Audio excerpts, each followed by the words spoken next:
Assalamualaikum warahmatullahi wabarakatuh. Selamat siang semuanya. Sebelumnya, yang terhormat Ibu Ita Prihatini Wilujeng SE MM dan teman-teman audiens yang saya banggakan. Perkenalkan, nama saya Putri Kiranti dengan NIM 2304 1360 2126. Di sini saya akan memaparkan analisis dari sebuah video yang berjudul "Dapatkah Produsen Jepang Bertahan dari Ancaman Mobil Listrik dari China?". Sebelumnya, saya akan menjelaskan isi dari video terkait. Merek mobil seperti Toyota, Honda, dan Nissan merupakan mobil yang berasal dari Jepang, di mana pada tahun 1970 hingga 1980-an, Jepang menguasai pasar otomotif dunia yang menghadirkan mobil yang ekonomis dan berkualitas tinggi, terutama pada krisis minyak yang mendorong permintaan mobil dengan hemat bahan bakar. Jepang sendiri menjadi 3 dari 10 produsen terbesar di dunia, namun Jepang juga mengalami penurunan pangsa pasar. Hal ini dikarenakan munculnya mobil listrik dari China yang menawarkan mobil lebih inovatif dan terjangkau. Dalam konteks bisnis internasional, suatu perusahaan perlu melakukan beberapa hal untuk dapat memastikan keberlangsungan dan keberlanjutan suatu perusahaan itu sendiri.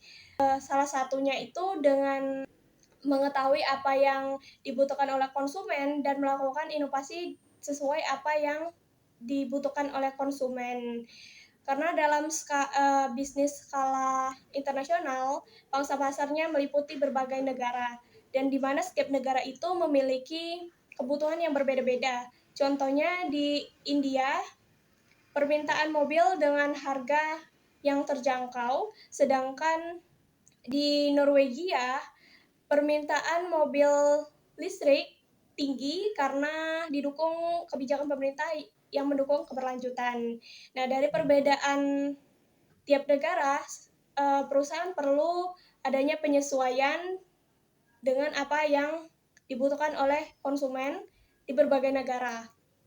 Karena jika suatu perusahaan tidak menyesuaikan diri dan tidak memenuhi kebutuhan konsumen, maka pangsa pasarnya akan menurun, seperti yang dialami oleh pangsa pasar Jepang yang menurun karena tidak menyesuaikan diri dengan kebutuhan sekarang dan diambil alih oleh mobil listrik dari China yang telah memenuhi kebutuhan konsumen sekarang.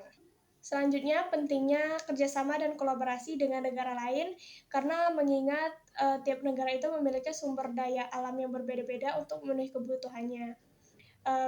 Jadi, produsen Jepang bisa bekerja sama dengan negara lain untuk dapat menghasilkan bahan-bahan untuk dapat memproduksi baterai mobil sehingga dapat menjadi mobil listrik yang dapat memenuhi kebutuhan konsumen dan dapat bersaing di pasar otomotif dan juga untuk meningkatkan pangsa pasarnya lagi. Sekian dari presentasi yang saya lakukan hari ini. Terima kasih. Wassalamualaikum warahmatullahi wabarakatuh.